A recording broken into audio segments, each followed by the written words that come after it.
السلام عليكم ورحمة الله وبركاته حبيبي كنت جدة ترافل ايجنسي. السلام عليكم ورحمة الله وبركاته خبجمتو تجالتمتو بوليوان كيا والربية كيسا في آلات أرقام تنغني ربي سبحانه وتعالى سنبرا هاجرا سنين ججا أكما أمان ترى سنين بيكسا غوني ترى غرتي بيرون كينيا جدة ترافل ايجنسي يلمون كم بيغمو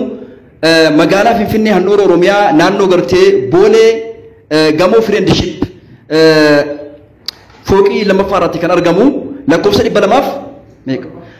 200 torbaratti kan argamu kanaaf jecha obboleewwan kiyya warri gara Turkii deemuu barbaadan daawwiidhaaf akkasumas gartee hikimnaadhaaf sa'aatii ammaa kanatti haalli mijaa'aa jira dhuftaniituma telefoona asirra jiru nutti bilbiluu dandeessan jechuudha akkasumas oduu dabalataa haarawaa kan qabnu maali warri gartee biyya alaarraa gama biyya Itoophiyaa dhufuu barbaadan manuma keessan teessanii lakkoofsa keessaniin keenya nutti bilbiltanii nuti online irratti tikeetii isinii murree isinii erguu dandeenya ta'aabii tokko malee maallaqa immoo akkaawuntii keenya irratti galchitan akkasumas warri biyya keessaa gartee Jimmaa fi Diredawaa fi Hawaasa biyya gargaraa Itoophiyaa keessa deemuu barbaadan osoo hin cinqamiin osoo gara biiroo keenyaa hin dhufin lakkoofsuma asirra jiruun heloo jettanii tikeetii isinii kunnee qaxxitaa airport deemtanii achirraa deemuu dandeessanii jechuudha. ulfaadha galatoomaa informationii jiru isiniif dabarsina warroon immoo gartee biyyi Dubai fi Saudi Oman biyyi gargaraa banamne warri jettan inshallah yeroo muraasa keessatti hin banama jedhanii waan jiru informationii isiniin geenya lakkoofsa kanaan bilbilaa ulfaadha galatoomaa isiniin jenna obboleettiin keenya kabajamtuuf jaalatamtu Sumayyaan afaan Amaariffaatii isinii dabarsiti ulfaadha galatoomaa isiniin jenna. Assalamu alaikum wa rahmatullahi wa barakatuh. جدة ترافل ايجنسي ነው ቱርክ መሄድ የምትፈልጉ ዱባይ መሄድ የምትፈልጉ ኦንላይንም በአካልም ተገኝታችሁ መቁረጥ ትችላላችሁ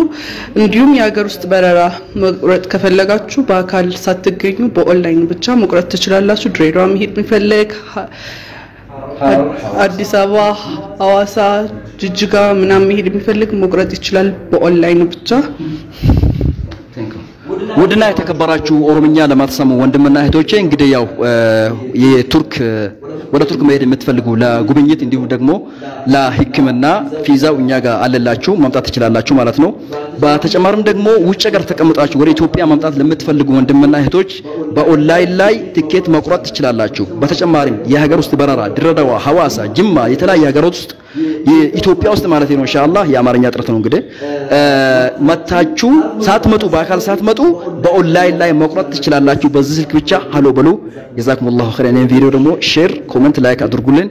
وصلى الله وسلم وبارك على نبينا محمد وعلى آله وصحبه أجمعين والسلام عليكم ورحمة الله وبركاته